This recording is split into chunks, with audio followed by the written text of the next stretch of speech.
Hi, I'm David. Now we're going to look at this problem right here. The sum from I equals 1 to n of 2i plus 1 over n squared, where n is going to be some integer. And we're asked to find that for the integers n equals 10, n equals 100, n equals 1,000, and n equals 10,000. Okay, if you were given this problem on a homework, plugging in n equals 10 is doable. That would take maybe about a minute. You'd add together 10 things. Plugging in n equals 100 is getting borderline. That would take about 10-20 minutes to plug in all the values, add together this 100 times. That would be pretty laborious. Going to n equals 1,000 or n equals 10,000, that's unrealistic. You would never want to add together 1,000 things by hand on your calculator or on a piece of paper. So we want to have some better way of doing this. So what we're going to do is we're going to rewrite this sum, and we're going to use some of the properties of theorem 4.2 to help us out. So I want to rewrite this thing. So I'll start it again over here.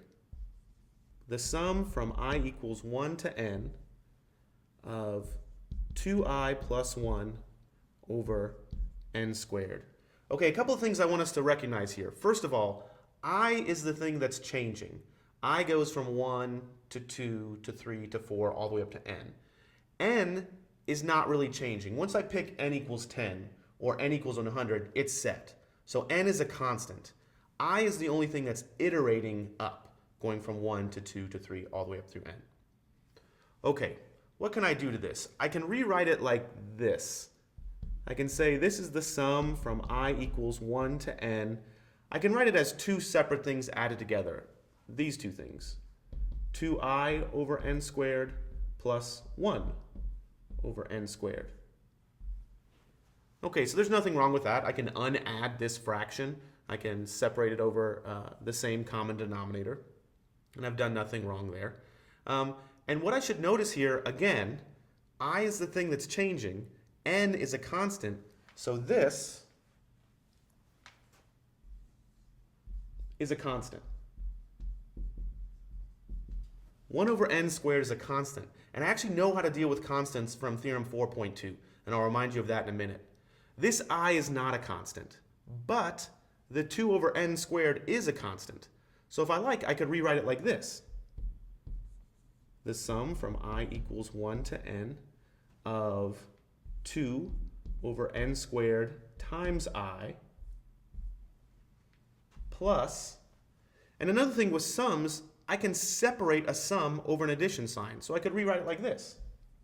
The sum from I equals 1 to n of 1 over n squared.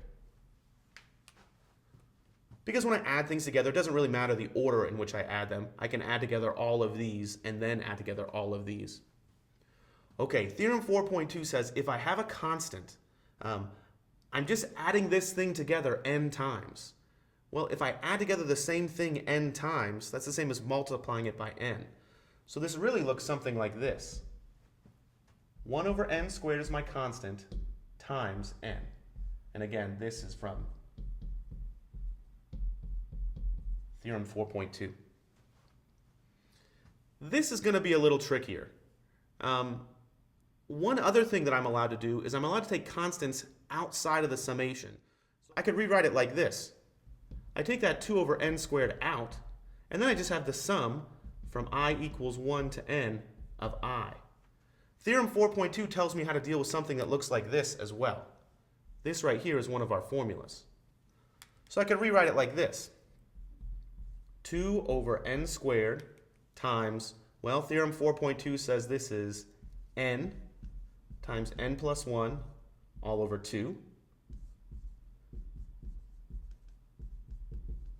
And then I still have this plus 1 over n squared times n.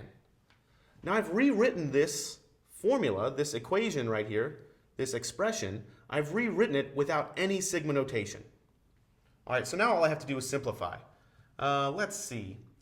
Over here, I can cancel out this n and this. So I'm left with a 1 over n on the right. These 2's can cancel out. I could cancel out this n and one of these n's right here, and I'll be left with n plus 1 over n. Those actually have a common denominator of n, So I can add them straight across, and I get n plus 1 or n plus 2 over n. And there's kind of my simplified version. Okay, so this sum from I equals 1 to n really equals just n plus 2 over n. All right, so now this is a lot easier to plug in for n equals 10, n equals 100, and so on. So let's do that real fast. For n equals 10, it looks like 10 plus 2 over 10. That's 12 over 2. I'm sorry, that's 12 over 10, or 1.2. For n equals 100, this looks like 100 plus 2 over 100. 102 over 100 is 1.02. You can kind of see the pattern here. For 1,000, I've got 1,000 plus 2 over 1,000. 1,002 over 1,000 is 1.002. And then finally for 10,000, I've got 10,000 plus 2 over 10,000. 10,002 over 10,000 is 1.0002. Okay, so we had to do a little work to simplify this, and we had to use theorem 4.2 twice in this problem.